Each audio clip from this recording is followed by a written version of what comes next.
सम्मान किया है सम्मान करेंगे, वादा नहीं विकास करेंगे। सबको इज्जत सबको सम्मान, अमीर गरीब सब एक समान। नहीं रुकेगा किसी का काम, यही होगा मेरा पहचान। ग्राम पंचायत सधवानी से सरपंच पद हेतु सरल, मिलनसार, जुझारू एवं योग्य प्रत्याशी भैया सोमेश कुमार को घंटी छाप पर मुहर लगाकर भारी से भारी बहुमत से विजयी बनाए।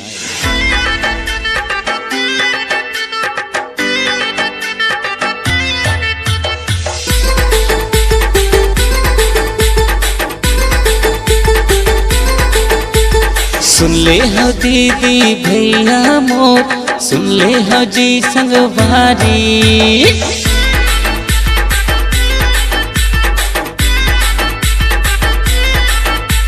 सुन ले हो दीदी भैया मोर, सुन ले हो जी संगवारी।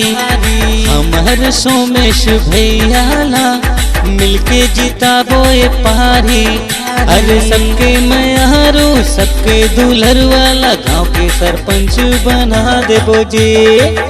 देहोगा भैया वोट देहो जी, वोट देहो हो दीदी वोट देहो जी। वोट देहोगा भैया वोट देहो जी, वोट देहो हो दीदी वोट देहो जी। सुन ले हो दीदी भैया मोर, सुन ले हो मोर संगवारी। दुख सुख के हमर चिन्हैया ला मिलके जिताबो ए बारी। ऐसन नयारो प्रत्याशी ला भैया मिलजुल के हमन जिता देबो जी। वोट देहोगा भैया वोट देहो जी, वोट देहो हो दीदी वोट देहो जी। वोट देहोगा भैया वोट देहो जी, वोट देहो हो दीदी वोट देहो जी। वादा नहीं विकास करेंगे, जन जन का सम्मान करेंगे। हाँ पढ़े लिखे और जुझारू प्रत्याशी हवे हमर सोमेश भैया। जनता के दिल में राज करैया, तीर के हवे रहैया।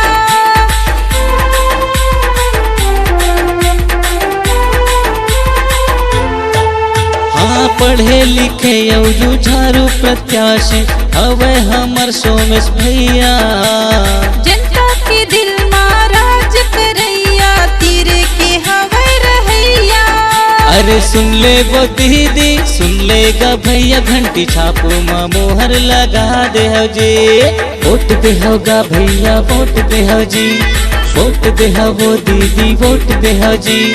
वोट देहोगा भैया वोट देहो जी। हमर प्रत्याशी के यही पहचान, अमीर गरीब सब एक समान।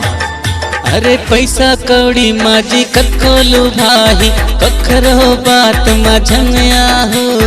5 साल के मौका ला संगी ऐसने जन गवाहू।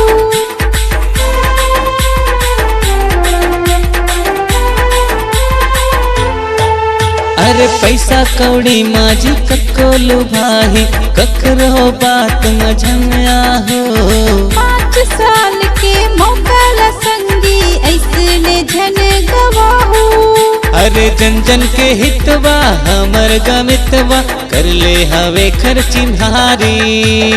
वोट देहोगा भैया वोट देहो जी, वोट देहोगा भैया वोट देहो जी। वोट देहो हो दीदी वोट देहो जी। सुन ले हो दीदी भैया मोर, सुन ले हो जी संगवारी।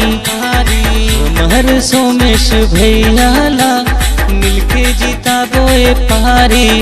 अरे सुन ले वो दीदी सुन लेगा भैया, गांव के सरपंच बना देबो जी। वोट देहोगा भैया वोट देहो जी, वोट देहो वो दीदी वोट देहो जी। वोट देहोगा भैया वोट देहो जी, वोट देहो वो दीदी वोट देहो जी।